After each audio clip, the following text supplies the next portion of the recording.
as we have done. So that's kind of more slow and steady, and the growth I think will happen down here. And then, we're hoping to expand our kind of quote unquote crowdfunding or new investors. We have our 5 large families that we work with, but we, constantly are looking for new investors to kind of build our base so we can either do larger deals or more deals or just kind of have backups. When we first started, had one, major family source of capital, and if they didn't want to do the deal, we couldn't do the deal. Now we're lucky enough that we have expanded that, but it'd still be nice to have, instead of 500 investors, I'd love to tell you that we have 5,000 active individual investors. A few years from now, that would be the goal. Yeah, sure. Mark, what about people that listen to your story and your company and want to go this route in terms of a career path? Any advice for them or for early on or later on in life? I mean, what are your thoughts for people looking at this industry? Yeah, I mean, it's a super exciting, fun industry. I mean, I love the fact that it's, it's a physical, tangible thing that you're working with. I mean, I always had an interest in math and finance and things like that, but, wasn't really super excited about, stocks and bonds and sort of these financial creative assets. It just didn't really resonate as well with me. So I think anybody who feels similarly, you can really direct a lot of things with real estate because it is a physical object, which to me is really exciting. If anybody has a similar interest, I think it's a great field, and it's kind of a great entrepreneurial path that's relatively well defined. There's a lot of good financing options and things like that, so you don't have to kind of reinvent the wheel in a lot of process side of things. I think getting started, either working for someone else,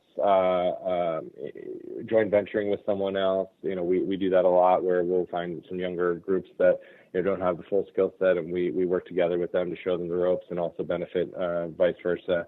And then also, I teach at NYU in their real estate finance program. Now that I graduated from there, I give back part of my time to teach there. I think that's an amazing way to kind of learn, what it's all about. They have part-time, full-time programs in a lot of places all over the country do. I think, I did that myself. I found it very helpful, and I had already had, 5 or 6 years in the industry before I took that program. So I think, those are the 3 main ways I can see getting into it, if that's a long-winded answer to your question. Yeah, no, it's great because, people are always looking for something different. And although we always hear the term commercial real estate and development, we don't always know what that means exactly, especially as it relates to a career path, unless you're actually in the industry. And it's like I've been in the alcohol industry most of my life. I thought, well, how come they didn't teach me about this in college? I've had plenty of it, but nobody taught me about the, the pros and cons of the industry and how much I would love it. Right. So, I always think it's fascinating to learn about another career path that somebody's taken. This one, of course, in the real estate and development side. And information is power. And the more we can give people about what opportunities are out there for them, I think that we all look to find better career paths. And this is certainly another one of those opportunities. Yeah, I agree. Yeah. So listen, I really appreciate your time telling us about the company and your career path. And thank you for sharing your story with us and where you're at. And we look forward to seeing your sign out in front of the properties in our neighborhoods, knowing that you're growing and doing what you guys are doing well at. So thank you again so much for your time today. Thanks, Jim. Really appreciate it. Well, I just want to say I appreciate Mark coming on the show today.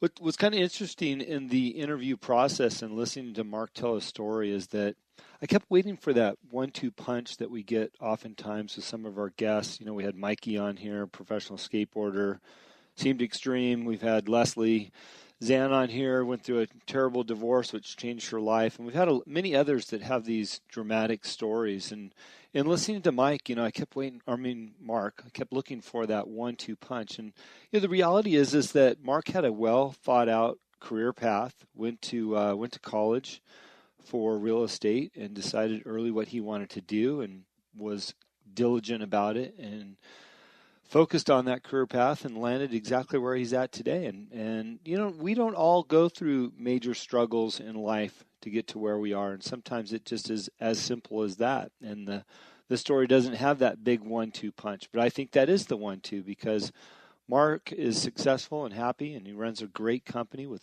great partners and leaders and an organization that's doing wonderful things for others and, creating jobs and investments for people. And I think it's good that once in a while we look at our own lives and evaluate, maybe there isn't that 1-2, but you are living a consistent, successful life. My brother, who I interviewed months ago, Mark Taylor, who's the CEO of In-N-Out Burger, he's one of those guys. He graduated high school and went straight into their management program, has just been on a slow trajectory to the top and running a major business with over 20,000 employees. And along the way has had tremendous amount of successes. Doesn't mean the job wasn't hard. It just means that there wasn't that big 1-2 punch that oftentimes we look for in a career path to say, oh, we made it.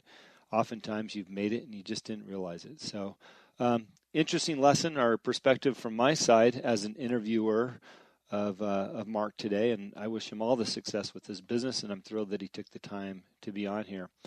I've really been enjoying my consulting life and some of the projects that I've been on, and I've kind of, hinted at it a little bit, but I'm working for a great company right now, a couple days a week up in Salinas, several days a week down here in California on the office computer and my network, and that's a company called Harvest Pacific Farms, and it's a cannabis grow facility up there in Salinas Valley, and it's just been fascinating to learn about a new emerging market in California and so many other states as these things become legal across the country and eventually hopefully legal on the federal level.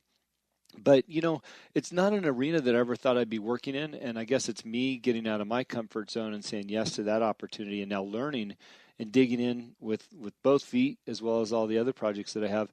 I just want to encourage people to look outside of their own comfort zones before they say no to something, because you might find yourself fascinated and doing something that you love doing or something that's interesting to do outside of your comfort zone that will bring lots of rewards. So anyways, you can check out harvestpacificfarms.com, or they've got an Instagram page, Harvest Pacific Farms, just for the heck of it.